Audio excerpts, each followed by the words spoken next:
terima kasih. Kami punya Allah yang hebat. Kami punya Allah yang luar biasa. Engkau datang kepada milik kepunyaanmu. Engkau datang kepada kami yang miskin hina. Engkau datang kepada kami yang penuh dengan dosa. Engkau memperhatikan kami ya Tuhan. Biarlah ini menjadi satu renungan yang terbaik dalam hidup kami. Untuk kami memilih tinggal dalam hadirat-Mu. Memilih untuk selalu mencari wajah-Mu dalam hidup kami Tuhan. Dan melihat kehidupan yang penuh arti. Kehidupan yang Kau janjikan nyata tergenapi dalam hidup kami. Sebentar Tuhan, kami mau dengar-dengaran akan firman. Engkau buka setiap hati, Kau buka setiap telinga. Biar setiap anak-anak muda-Mu yang duduk di tempat ini diberkati oleh kebenaran firman-Mu, dibangkitkan, disembuhkan. Dan ketika kami pulang, kami membawa berkat yang luar biasa, karena Tuhan yang sudah membebaskan kami. Hamba-Mu yang tidak lebih dari satu orang pun anak-anak muda di tempat ini, Engkau yang menguduskan, menyempurnakan. Engkau yang menyembunyikan di belang kayu salib-Mu Bapa, supaya kemuliaan-Mu saja yang nyata bagi kami. Kami siap mendengar firman-Mu Bapa. Terpujilah Engkau. Di dalam nama Yesus, yang siap mendengar firman Tuhan katakan amin. Silakan duduk, tepuk tangan buat Tuhan Yesus kita. Amin. Puji Tuhan, hari yang luar biasa karena saya bertemu dengan anak-anak muda yang dipilih, dikasihi, dan diberkati oleh Tuhan. Amin. Senang melihat semangat pemuda-pemudi BPD Jabatara.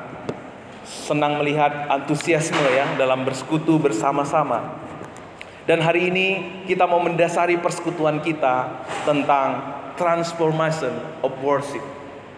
Bagaimana kita menemukan terobosan dalam penyembahan kita kepada Tuhan. Karena hari ini kita menemukan banyak anak-anak muda yang letih melayani Tuhan. Karena hari ini kita banyak menemukan anak-anak muda yang kelihatannya begitu luar biasa, tapi pada akhirnya meninggalkan Tuhan. Bahkan di luar sana banyak anak-anak muda yang prestasinya tinggi, prestasinya luar biasa, tapi memilih untuk bunuh diri. Memilih untuk menyelesaikan hidupnya. Hari ini bagaimana kita menjadi pemuda-pemudi yang menemukan terobosan dalam penyembahan kita. Karena kalau kita menyembah Tuhan, melayani, kita katakan melayani Tuhan, kita katakan kita sedang menyembah Tuhan, tapi kita nggak ngerti apa kebenaran Alkitab tentang penyembahan kepada Tuhan, maka kita menyembah menurut diri kita sendiri. Maka kita melayani menurut diri kita sendiri. Maka kita akan berbuat baik menurut diri kita sendiri. Ukurannya siapa? Ukurannya diri kita sendiri. Tujuannya dari mana? Diri kita sendiri. Motivasinya dari mana? Dari kita sendiri. Makanya Bapak, teman-teman pemuda, sering sekali kita letih dalam melayani Tuhan. Kok katanya melayani Tuhan itu sukacita? Bahagia melayani Rajaku. Tapi waktu kita melayani Tuhan, awal-awal semangat, iya enggak? Waktu terjadi sesuatu yang tidak kita inginkan, melempem, goyang, lalu kita mulai lesu. Saudara tidak dipanggil untuk menjadi pemuda yang seperti ini. Amin. Saudara dipanggil untuk menjadi pemuda yang semangat, energik, sukacita, dan antusias melayani Tuhan. Dan itu semua terjadi ketika kapan? Ketika kita menemukan kebenaran apa di dalam penyembahan kita kepada Tuhan. Tadi kita sudah belajar bagaimana orang-orang Majus. Orang-orang Majus ini dari negeri yang jauh. Datangnya bukan 1 jam, 2 jam seperti pemuda-pemudi Cilegon hari ini ya. Dari semalam jam 10 datang ya. Sampai mereka tepuk tangan dulu sama pemuda-pemudi Cilegon ya. Tinggal lompat sampai maraton. Mereka harus melewati gunung, lembah, bukit, iya kan? Dan luar biasa. Tapi saudara, ada yang lebih luar biasa. Yaitu siapa? Orang-orang Majus. Pada waktu itu nggak ada kereta api, bro. Nggak ada oplet, nggak ada. Mereka harus naik apa? Ya paling kuat naik kuda atau onta. Karena jalannya jauh. Ada penyamun, ada badai, ada dinginnya malam yang siap menerpa mereka. Tetapi mereka terus berjalan, terus berjalan, terus berjalan. Mereka terus berjalan, tidak kenal lelah. Mereka tidak kenal lelah. Ketika mereka angin malam menusuk pada mereka, tidak membuat mereka mundur. Ketika ada ancaman penyamun, tidak membuat mereka mundur. Ketika mereka harus mengkocek kantung mereka dalam-dalam, tidak membuat mereka mundur. Ketika mereka harus haus, lapar di tengah jalan, tidak membuat mereka mundur, saudara. Berapa sering dalam pelayanan kita akhirnya aut-autan, sungut-sungutan karena persoalan-persoalan yang kita hadapi. Setuju teman-teman? Oh, kayaknya pemuda-pemudi sini nggak kayak gitu deh. Saya saja yang mengalami kayak gitu. Saya dulu gitu Bapak Ibu, teman-teman pemuda. Saya dulu seperti itu. Semangat melayani, waktu dikritik, waktu nggak dipuji, besok-besok aku nggak mau lagi melayani. Karena apa saudara?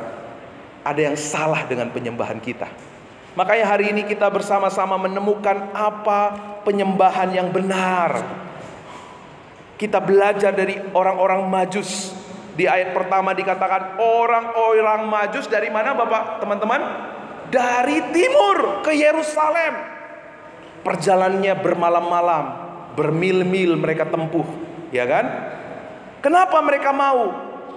Karena mereka punya satu dasar, punya satu alasan kenapa mereka mau seperti itu.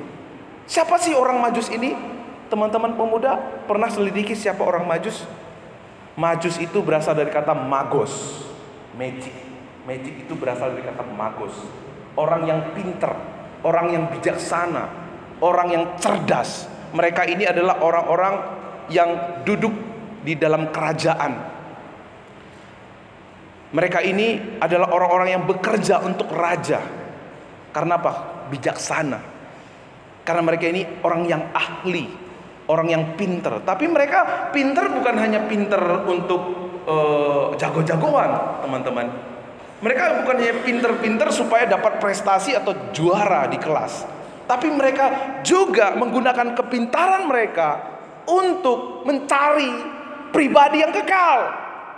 Sampai mereka menemukan lewat kepintaran mereka, lewat keahlian mereka sebagai ahli perbintangan, mereka menemukan tanda kelahiran Sang Juru Selamat. Siapa sih orang Majus ini? Mereka ini adalah orang-orang, kalau Bapak teman-teman tarik timurnya Yerusalem, itu kena di mana? Nanti lihat ya di peta Alkitab ya. Di peta Alkitab itu timurnya Yerusalem itu adalah kerajaan Babilonia.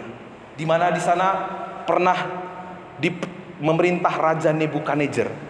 Waktu Raja Nebukadnezar memerintah, teman-teman ingat siapa anak-anak Tuhan yang bekerja untuk Nebukadnezar? Sadak, Mesak, Abednego ya. Sadak ada di sini ya. Tapi Sadak yang dulu ya.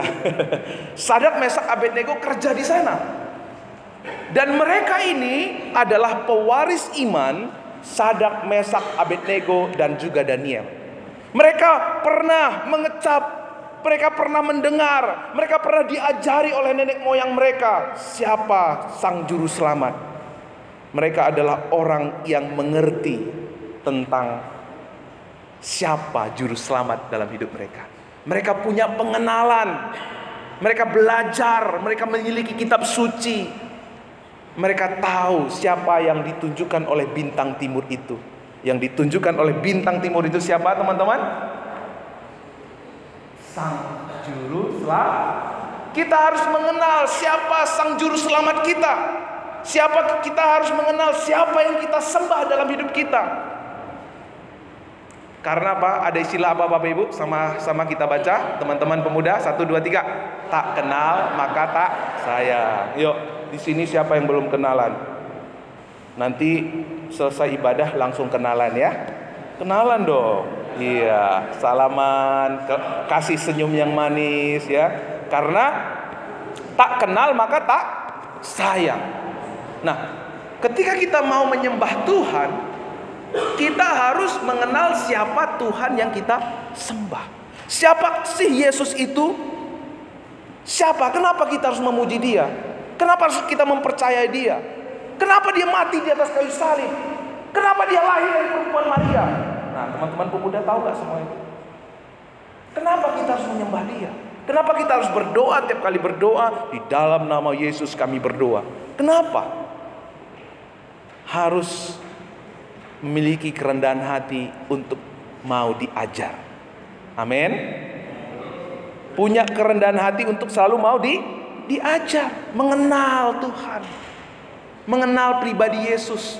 Kalau teman-teman semakin mengenal manusia, semakin mengenal seseorang, awal-awalnya makin berdebar-berdebar ya jantungnya ya. Kalau deket duduk gitu, ada getaran-getaran aneh gitu ya, getaran-getaran cinta gitu ya. Iya kan. Iya, mulai senyum-senyum. Iya Pak, aku juga kemarin kok gitu. Waktu deket sama dia, ada getaran-getaran gimana gitu. Itu wajar teman-teman. Itu wajar, itu normal. Jangan kaget ya, jangan buat jadi gimana gitu ya.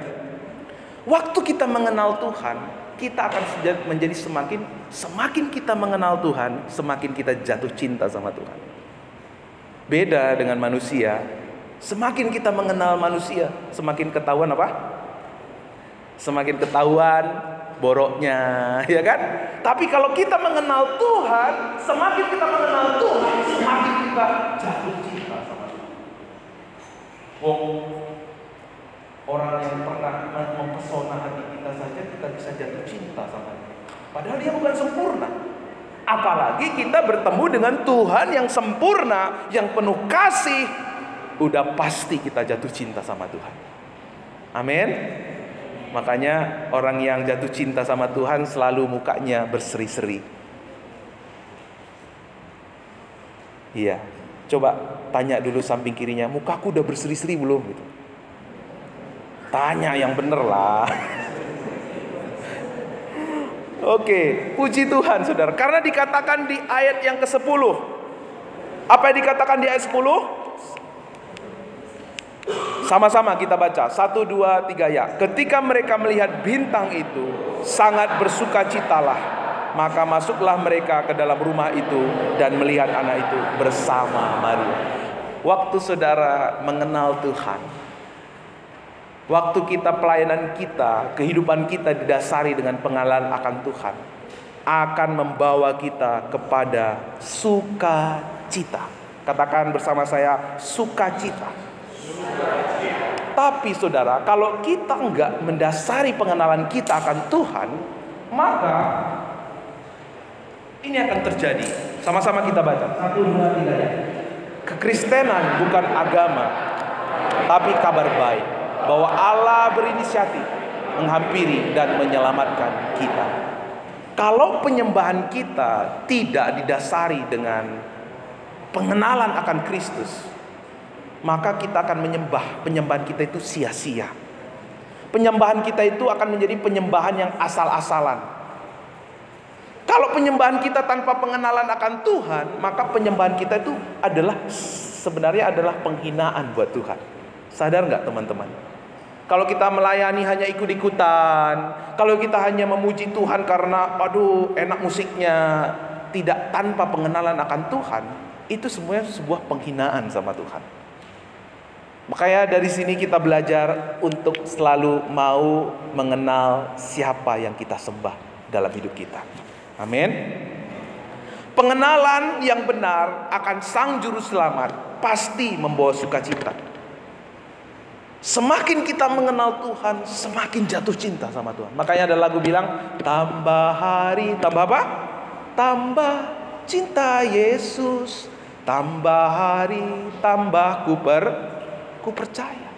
Semakin kita bertumbuh dalam pengenalan Kristus, semakin kita jatuh cinta. Karena di dalam kita mengenal Dia, kita mengenal bagaimana kita ini diterima Tuhan, kita ini dihargai Tuhan, kita ini diselamatkan Tuhan, kita ini dipilih Tuhan. Saya mau tanya di sini, siapa di antara teman-teman yang menyadari dia adalah orang yang dipilih Tuhan? Angkat tangan. Amin.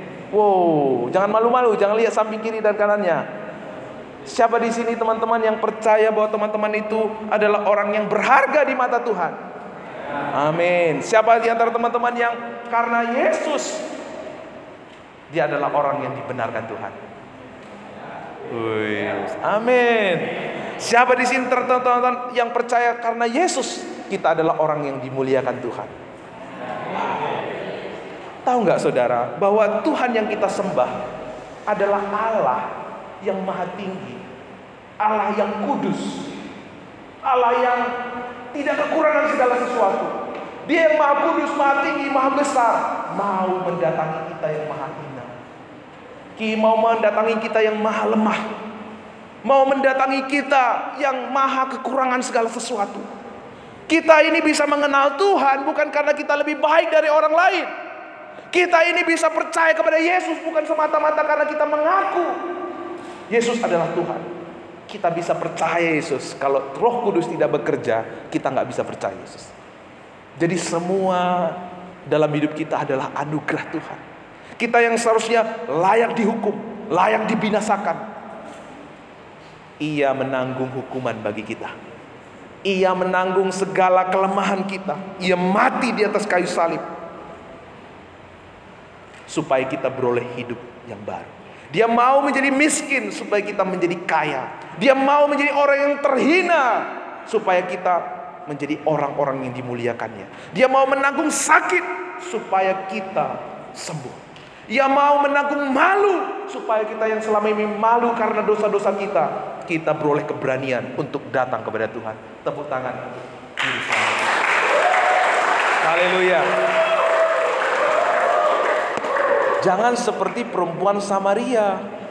Perempuan Samaria itu nggak kenal siapa yang dia sembah. Perempuan Samaria itu mengenal Allah, menyembah Allah di gunung, tapi Tuhan yang mana dia nggak kenal. Makanya dia letih dalam hidupnya. Dia menyembah, tapi dia letih. Dia tahu Allah itu disembah di Gunung Moria, Gunung Samaria itu, tapi dia sendiri tidak mengalami Tuhan dalam hidupnya. Bahkan yang terjadi teman-teman, sampai 5 istrinya.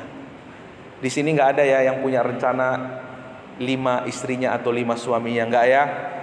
Kamu tepuk dulu samping kiri kan, pastikan dulu. Kamu jangan macam-macam gitu. Sampai 5 suaminya, tapi tetap dia merasa haus. Makanya Tuhan menawarkan kepada dia, akulah air hidup. Yesuslah air hidup. Waktu kita menyembah Tuhan, saudara-saudara, kita akan semakin hari semakin serupa dengan Tuhan. Tapi kalau kita nggak menyembah Tuhan, otomatis kita menyembah yang lain. Mungkin itu jabatan, mungkin itu pengakuan, mungkin itu materi, mungkin itu uang. Itu yang akan kita sembah. Kalau kita sembah apa yang berasal dari dunia ini, maka kita akan semakin serupa dengan dunia ini. Tapi waktu saudara menyembah Tuhan, saudara akan semakin hari serupa dengan Tuhan. Amin. Kesabaran kita, kasih kita, sukacita kita semakin hari serupa dengan Tuhan. Orang Majus tidak menjadi lelah. Rahasianya apa, teman-teman? Karena mereka mengenal siapa yang mereka sembah. Mulai hari ini, maukah teman-teman pemuda untuk bertumbuh dalam pengenalan akan Tuhan? Selalu mau diajar. Kalau ada PA di gereja, ikut PA. Kalau ada program pemuritan, Pak Pendeta, aku mau ikut dimuridkan. Kalau saudara punya masalah, jangan sungkan-sungkan untuk curhat kepada mungkin Pak Pendeta, mungkin kakak rohani. Curhat, jangan curhat sama orang yang gak jelas gitu ya. Jangan curhat sama orang yang gak kenal Tuhan. Nanti dia bilang, kalau aku digituin, udah aku itu mulutnya itu, udah sobek-sobek mulutnya gitu kan. Jangan curhat kepada orang yang seperti itu. Nah saudara, kita mau belajar dari orang-orang Majus. Mereka mengenal, mereka menyelidiki, mereka memastikan, mereka tahu siapa yang mereka datangi, siapa yang mereka cari. Makanya mereka tidak kenal lelah. Kekristenan itu bukan agama, tetapi kabar baik bahwa Allah berinisiatif menghampiri, menyelamatkan kita, menyediakan semua yang kita perlukan dalam hidup kita. Kita ini bukan seperti orang beragama. Orang beragama itu, tahu nggak teman-teman? Orang beragama itu percaya kalau mereka beramal, kalau mereka baik, kalau mereka tekun, maka Tuhan memberkati mereka. maka Tuhan menyelamatkan mereka. Beda dengan saudara dan saya. Kita diterima, kita dikasihi, kita dihargai, diperhatikan, diselamatkan hanya karena kemurahan Tuhan. Hanya karena Allah yang berkemurahan, Allah yang mengasihi kita. Makanya dikatakan di dalam Yohanes 3:16, karena apa? Begitu besar kasih Allah. Tidak dikatakan karena begitu baik pemuda-pemudi Jabatara maka ia memberikan anak. Enggak, saudara. Tapi karena kasih Tuhan. Itulah kado terbesar di hari Natal ini. Kado terbesar bukan kado yang nanti saudara terima, itu hanya percikan, itu hanya gambaran. Tapi kado sesungguhnya adalah Tuhan kita Yesus Kristus. Yang kedua, apa rahasia, apa penyembahan yang berkenan kepada Tuhan? Penyembahan dasar penyembahan yang kedua adalah kita memiliki apa Bapak teman-teman? Penyerahan diri. Di ayat selanjutnya dikatakan, kami datang untuk menyembah. Lalu mereka sujud menyembah. Mereka datang, mereka berjalan, mereka menempuh perjalanan yang begitu jauh bukan karena mereka tidak ada kerjaan, bukan mereka karena mau sibuk-sibuk ya gitu ya, lalu nanti orang melihat gitu, bukan itu yang membuat mereka berjalan jauh. Saudara, penyembahan yang Tuhan berkenan bukan banyaknya waktu kita berkumpul di gereja, bukan karena banyaknya kesibukan kita dalam melayani, bukan karena banyaknya waktu yang kita berikan untuk Tuhan, bukan karena banyaknya persembahan atau bagusnya program-program yang kita buat di pemuda-pemudi kita. Tapi penyembahan yang Tuhan kehendaki adalah penyerahan diri. Karena kita sadar kita ini ditebus Tuhan. Karena kita sadar hidup kita bukan milik kita lagi. Motivasi kita melayani Tuhan hanya satu, sebagai ungkapan syukur. Karena Tuhan sudah menyelamatkan kita. Bukan lagi, wah supaya nanti kalau dia lihat saya kan keren Pak, dia lihat saya melayani kan tahu saya ini anak soleh. Enggak. Itu bukan motivasi yang benar. Bukan show up, bukan sekedar aktualisasi diri, bukan sekedar kita menunjukkan kehebatan kita, bukan juga karena ada si dia yang akan melihat dan memperhatikan kita waktu melayani Tuhan. Tapi semua karena anugerah Tuhan yang begitu luar biasa. Apa sih arti penyembahan? Penyembahan itu artinya proskuneo. Sama-sama, proskuneo. Dalam bahasa asli, dalam bahasa Yunani namanya proskuneo. Itu artinya apa? Sikap berserah diri, memberi penghormatan tertinggi kepada Allah sebagai sentral atas segala sesuatu. Kalau kita belajar dari nabi-nabi, bahkan dari Yesus sendiri, mereka ini semua punya sikap proskuneo. Kenapa orang-orang satu kerajaan Nebukadnezar diperintahkan untuk menyembah Allah Mesak dan Sadak dan Abednego? Kenapa? Ada proskuneo. Kenapa Abraham begitu menginspirasi kita pada hari ini? Karena dia punya proskuneo. Kenapa Daniel bisa melewati tantangan yang begitu luar biasa? Tiba-tiba singanya jadi berpuasa pada waktu Daniel masuk ke lubang singa. Kenapa? Karena ada proskuneo. Kenapa Yesus akhirnya mau mati buat kita? Karena ada proskuneo. Saudara, anak-anak muda, ingat, dengar baik-baik. Saudara akan menjadi anak-anak muda yang tampil beda. Saudara akan menjadi anak-anak muda yang menginspirasi. Saudara akan menjadi anak-anak muda yang menjadi berkat kalau kita punya proskuneo dalam hidup kita. Amin. Tepuk lagi samping kiri kanannya. Kamu harus punya proskuneo. Amin. Amin. Yuk, boleh tepuk tangan untuk Tuhan kita Yesus Kristus.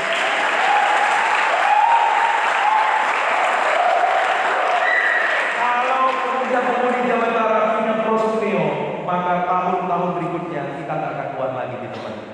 Amin. Bukan hanya 100 terlalu kecil. 200, 300, 500 akan terus Tuhan tambahkan dengan jiwa-jiwa. Di gereja-gereja baptis kita merindukan ada pergerakan, ada terobosan pemuda-pemudi. Kita nggak mau seperti gereja-gereja baptis yang lain sekarang katanya kami lesu Pak, pemuda kami begini begitu. Itu nggak ada lagi. Amin. Karena apa? Kita memiliki proskuneo.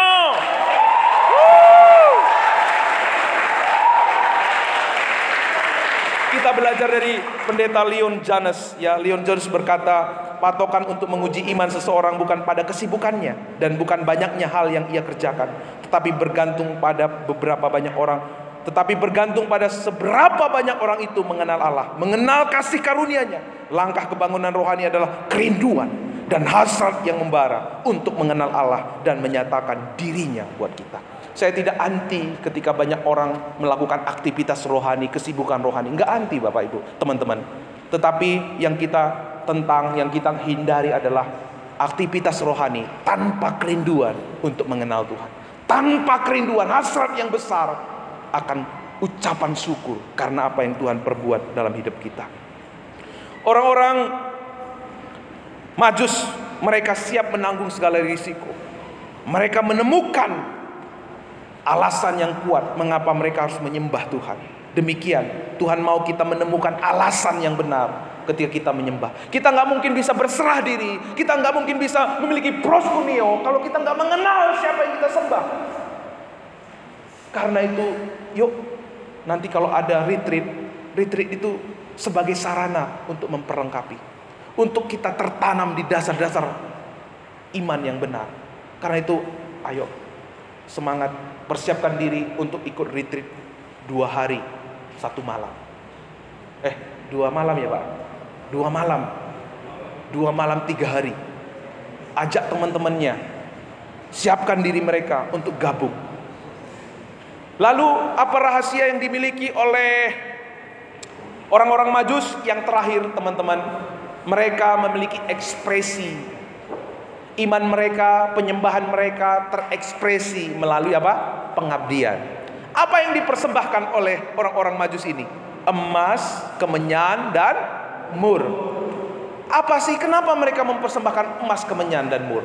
Pada waktu itu, emas, kemenyan, dan mur ini adalah barang-barang yang mahal, yang berharga, nilai jualnya tinggi. Artinya apa? Orang-orang Majus mempersembahkan yang terbaik buat Tuhan. Apa tandanya saudara memiliki proskuneo dalam hidup saudara? Saudara memberi yang terbaik dalam hidup saudara. Beda ya, yang terbaik dan terbanyak itu beda. Yang terbaik, apa yang terbaik buat Tuhan? Mas bro, apa yang terbaik dari buat Tuhan yang kita bisa serahkan kepada Tuhan? Apa? Kepintaran? Kecantikan? Oh, kegantengan? Oh, prestasi di sekolah? Apa yang kita bisa berikan? Talenta. Yang kita bisa berikan apa teman-teman? Kita berikan hidup kita buat Tuhan. Amin. Itulah persembahan yang terbaik. Gimana Pak, saya mau kuliah aja susah ini, dananya belum tercukupkan ini. Jangan-jangan memberi apa untuk Tuhan yang terbaik? Apa? Jangan khawatir. Yang menjadi persembahan yang terbaik buat Tuhan adalah diri kita. Diri kita. Kita mempersembahkan diri kita, talenta kita, kecerdasan kita, kepintaran kita untuk kemuliaan Tuhan. Nanti teman-teman dipercaya di perusahaan yang bagus, yang baik, gunakan itu untuk Tuhan. Nanti saudara-saudara punya pasangan, jangan gunakan pasangan itu untuk sekedar mengubah status.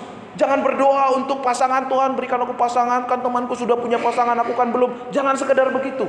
Tuhan, aku mau punya pasangan, supaya lewat pasanganku nanti aku akan melayani Tuhan lebih baik. Amin. Seperti Pak ini, doanya dulu bener, makanya sekarang dia udah berdua ya. Ya udah berdua gitu kan. Jangan, Tuhan, si Anu sudah punya pacar, aku belum. Si Anu sudah menikah, aku belum. Ya jangan begitu. Kita berdoa, Tuhan berikan aku pasangan yang sepadan, supaya lewat pasangan yang kumiliki, aku akan lebih baik, lebih maksimal dalam melayani Tuhan. Amin. Setuju? Haleluya. Kalau kita nggak menggunakan hidup kita untuk Tuhan, maka apa yang akan terjadi? Kita akan menggunakan Tuhan untuk tujuan kita. Kalau kita tidak menyerahkan hidup kita, mempersembahkan hidup kita buat Tuhan, Tuhan pakailah aku, maka kita akan menjadi orang-orang yang menggunakan Tuhan untuk tujuan kita. Itu bukan kekristenan, itu agama. Agama itu tahu nggak teman-teman? Agama itu beramal, berbuat baik, sembahyang rajin, sebagai apa? Sebagai transaksi Mereka berpikir karena rajinnya mereka beribadah bisa mengubah hati Tuhan, bisa merayu Tuhan. Kalau begitu, bukan Tuhan yang mereka tinggikan, tapi diri mereka sendiri. Makanya di dalam agama tidak ada damai sejahtera. Tetapi Injil mengajar kita bahwa Dialah pusat penyembahan kita. Dialah segalanya buat kita. Dia memberikan segalanya, anaknya Yesus yang terbaik dari sorga dia berikan buat kita. Yang termulia, yang terindah dari sorga dia berikan untuk kita. Kalau hati kita menyadari berkat yang besar, maka saudara akan punya kekuatan untuk memberi yang terbaik. Tuhan ini hidup. Segala cita-citaku masa depanku menjadi milikmu. Kita akan sulit lagi berkata seperti itu kepada Tuhan. Nyanyian ini tidak akan sekedar nyanyian buat kita. Kita akan menjadi orang-orang, Tuhan pakai aku. Apa yang Tuhan mau untuk aku hidup bagi Tuhan. Apa yang Tuhan kehendaki untuk aku jalani dalam hidupku. Kita akan mau. Meskipun berat seperti tadi orang-orang Majus. Meskipun banyak tantangan, dia mau melakukannya. Dia sukacita melakukannya. Karena dia mengenal siapa yang dia sembah. Dia memiliki proskuneo. Dia memiliki pengabdian yang benar dalam hidupnya. Kita bisa menyerahkan hidup kita kepada Tuhan ketika kita bertumbuh dalam pengenalan akan Dia. Ingat ya, saya mau tanya nih, cewek-cewek, kalau ada cowok yang nembak kalian, aku cinta sama kalian, tapi gak pernah mau berkorban, mau gak terima cintanya? Mau gak terima cintanya? Halo? Mau? Oh pasti enggak lah Pak, itu cinta yang palsu. Tapi tahukah saudara bahwa Tuhan itu sudah membuktikan cintanya buat kita. Memberikan anaknya. Dia mau menjadi manusia. Dia lahir ke dunia bukan untuk dipuji, disembah. Tetapi dia lahir ke dunia untuk mati. Menjadi orang yang termiskin. Menjadi orang yang terendah. Menjadi orang yang menanggung kutuk dosa dan pelanggaran kita. Itu cintanya Tuhan. Kalau kita tahu cintanya begitu besar, hati kita pasti mau menerima. Bahkan saudara, untuk menutup khotbah ini, ada seorang budak perempuan di Timur Tengah itu kan ada istilah budak. Orang itu kalau utangnya banyak, kesalahannya banyak, dia akan jadi budak. Misalnya ada cewek yang utangnya banyak sama saya, dia nggak bisa bayar utangnya, dia akan jadi budak saya. Dan saya berhak untuk menjual dia. Suatu hari ada seorang yang menjual budak perempuan. Udah ditunggu-tunggu, nggak ada yang mau beli, berhari-hari nggak ada yang mau beli. Tiba-tiba ada seorang lelaki yang mau membeli perempuan itu dengan harga yang mahal. Dia lihat perempuan itu, dia menatap, dia melihat. Apa yang terjadi? Perempuan itu meludahi pria itu. Dia tetap melihat, dia lap ludahnya, lalu dia datangin yang punya budak itu. Bos, mulai hari ini aku beli budak ini menjadi milikku. Aku bayar semua, aku lunasi semua. Sudah dia bayar, sudah dia lunasi, dia bawa budak perempuan ini pulang ke rumahnya.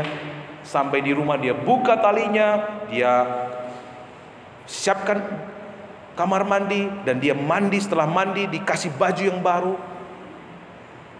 Lalu setelah itu dia berkata kepada budak perempuan itu, mulai hari ini kamu menjadi orang yang merdeka. Mulai hari ini engkau akan menjadi orang yang bebas dari perbudakan. Silahkan kamu meninggalkan tempat ini. Kira-kira budak perempuan ini apa yang akan dia lakukan? Apakah dia akan masih meludahi? Apakah dia akan pergi? Apa yang dilakukan oleh budak perempuan ini? Dia akhirnya berkata, mulai sekarang aku tidak mau kemana-mana. Aku mau hidup bersamamu. Aku mau menjadi hamba buat engkau. Aku mau melayani engkau. Itulah ekspresi dari perempuan ini. Sebenarnya cerita ini mengisahkan juga tentang kita. Kita ini adalah orang yang ditebus Tuhan. Kita adalah budak dosa. Pak, saya gak pernah membunuh Pak, saya gak pernah berzina Pak. Tapi saudara, kita ini adalah budak dosa. Sejak dari lahir kita ada dosa Adam dalam diri kita. Makanya kita waktu lahir nangis, tahu kedinginan, tahu sakit. Kenapa? Ada benih dosa. Kita berdosa di hadapan Tuhan. Kalau berdosa, Allah itu kudus, Allah itu adil, maka dia harus menghukum dosa. Karena dia kudus, maka dia harus menghukum dosa. Kita harus mati karena pelanggaran kita. Kita harus binasa karena perbuatan kita. Tetapi ada satu pribadi yang mau datang ke dunia. Dia bayar semua hutang kita. Dia menanggung untuk dosa kita. Dia mengalami segala celah dan malu kita. Dan dia berkata, yang percaya kepadanya tidak akan binasa, melainkan beroleh hidup yang kita dibebaskan, kita dimerdekakan. Kalau Tuhan sudah membebaskan kita, memerdekakan, menganugerahkan apa yang tidak pernah kita raih dengan perbuatan kita, menerima apa yang tidak pernah bisa kita usahakan dalam hidup kita, masihkah kita mau hidup untuk dosa kita? Maukah kita masih hidup untuk diri kita sendiri? Maukah kita masih hidup untuk keinginan kita sendiri? Kalau kita hidup untuk itu semua, berarti kita menjadi orang yang tidak sadar, menjadi orang yang tidak tahu diri. Tapi kalau saudara sadar bahwa dia sudah memberikan yang terbaik, dia sudah menganugerahkan hidupku, dia sudah menebus aku dari lubang kubur, aku mau hidup untuk Tuhan. Aku mau menggunakan talentaku, aku mau menggunakan secara resource yang ada padaku untuk kemuliaan. Aku mau hidup dalam tuntunan Tuhan. Aku tidak lagi mau melayani dengan ambisiku. Aku tidak lagi mau melayani dengan ngikutin perasaanku, ngikutin moodku. Tapi aku mau mengikuti pimpinan Roh Kudus dalam hidupku. Aku mau memiliki proskuneo dalam hidupku. Aku mau melihat terobosan di gerejaku. Aku mau melihat diriku yang sederhana, diriku yang terbatas, Tuhan pakai untuk pekerjaan yang besar, yang tidak terbatas, yang agung mulia. Hidupku yang sederhana, hidupku yang tidak ada apa-apanya ini, Tuhan pakai untuk kemuliaannya. Kalau itu yang menjadi doa saudara, mari kita tunduk kepala.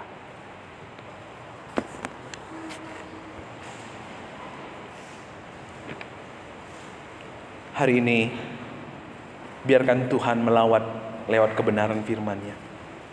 Ada Roh Kudus yang bekerja buat setiap anak-anak muda di tempat ini.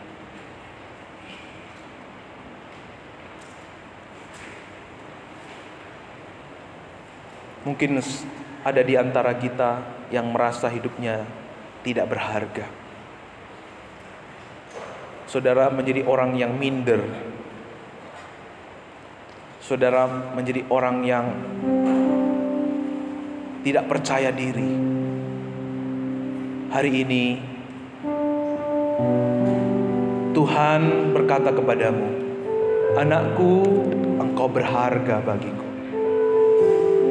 Mungkin ada di waktu-waktu yang lalu saudara melakukan kesalahan, saudara melakukan dosa, dan saudara tidak mengampuni diri saudara. Saudara benci dengan diri